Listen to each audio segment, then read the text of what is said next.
How to restore uninstalled programs and applications on your Windows 10 or Windows 11.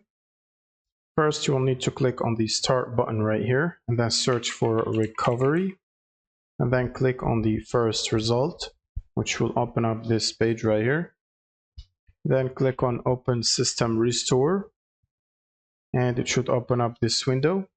Now in this case, my system protection is turned off, so I cannot basically access restore system files and settings until I turn it on.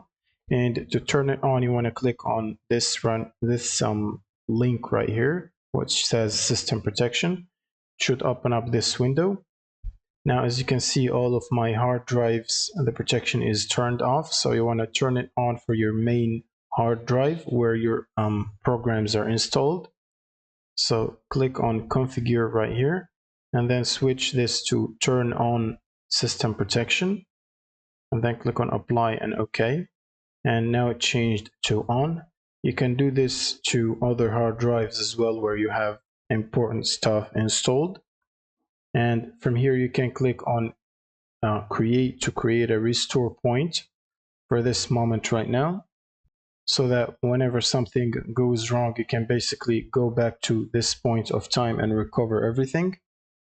And once you're done, you can come back to Open System Restore right here, and then basically just click on Next and follow along the steps, and it will allow you to choose from a list of backup points which are created in different date and time.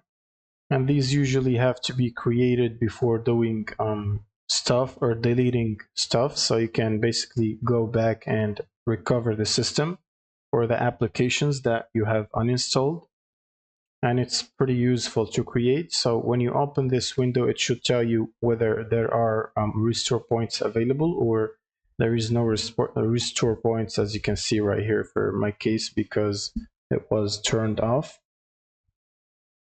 Also keep in mind, when you're restoring to a previous restore point, it will basically bring the system back to that point, along with anything you have maybe installed recently should be deleted. And that's pretty much it for this video. Thank you guys for watching, and subscribe.